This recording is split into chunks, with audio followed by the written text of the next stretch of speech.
I mean, I go to that SEMA show every year and I'm like, God, why didn't I think of that? Or look at, I mean, I just walked your shop and I'm looking at some of the stuff you guys are doing that. Don't be stealing any ideas. No.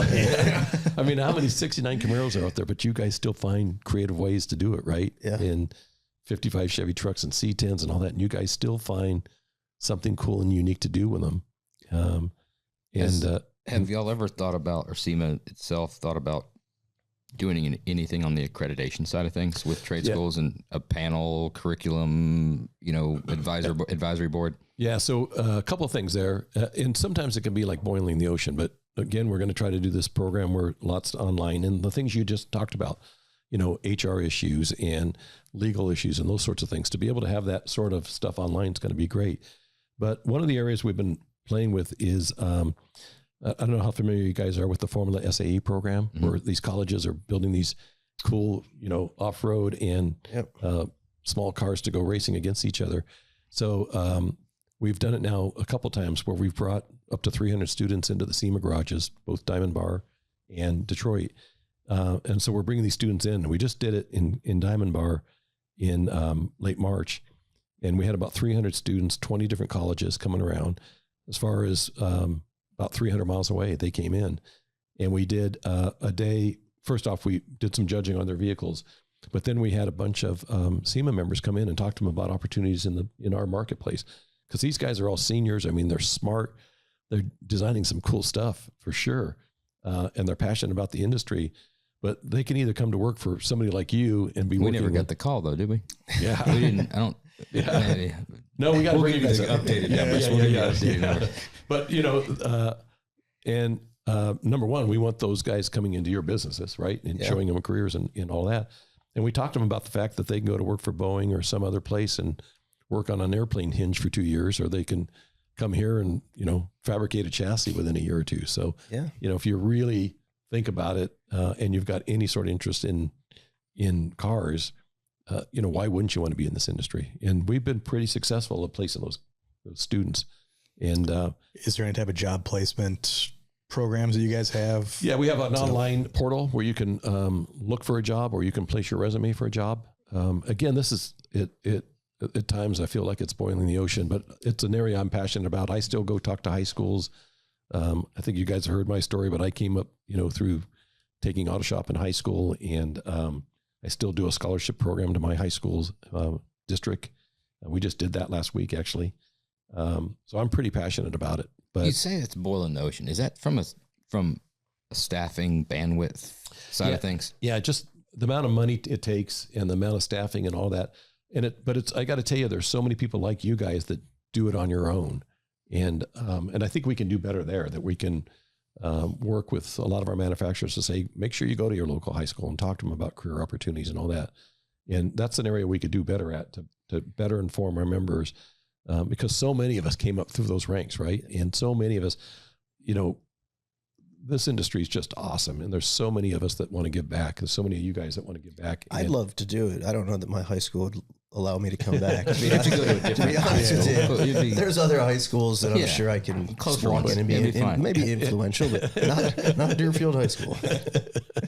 I do think that there's something there, for SEMA and manufacturers to kind of co-collab in individual areas.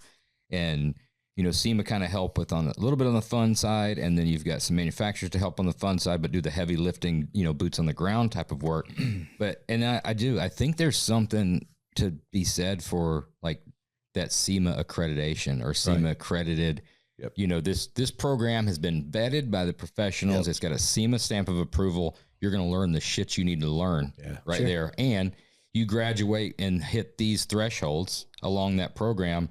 You get fast-tracked into this program of these pools of these exhibitors, or these manufacturers that have also done their job. You don't get to be in that pool unless you've done your job across the country. Push and pull and get all the manufacturers involved to help with the curriculum. And I think it would be amazing. Yeah. You sounds guys so easy. Like So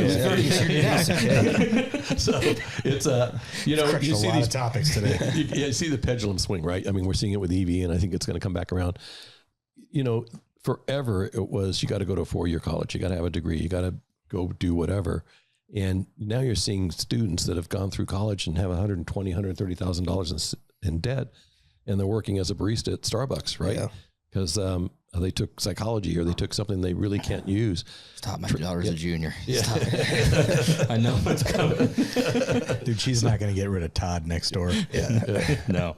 But trade schools are coming back, and now all of a sudden, through work of a lot of people, it's okay to do a trade. It's okay to be an electrician. It's okay to be a plumber. It's okay to be the pendulum has swung back. Yeah, you're so right. It's coming back, and dirty jobs has probably helped some of that. That's what I was gonna say. You got to get micro involved in it somehow. But that's definitely come back, and what I found, like again, I go back and talk.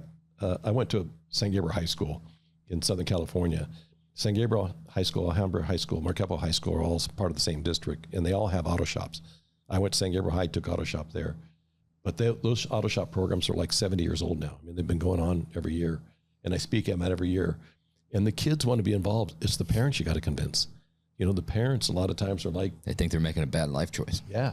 And so, and I've had students say to me, would you talk to my parents? Because I love this industry. I want to find a way to make it. And if you're passionate enough and if you drive hard enough, I mean, I have a story of a woman that her parents made her go be a doctor, and she went through 4 years of medical school and finally rebelled against her parents and wanted to go to the automotive sector.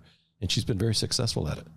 That's interesting. I never thought about it that way of approaching that pitch for, at the parents. I guess you'd have to just do it and show success stories. Right. You'd have to show this is how much this guy's made. Yeah. Right. This is how he's 23 years old. He's making X. Right. He has no debt. Right? Or no college debt.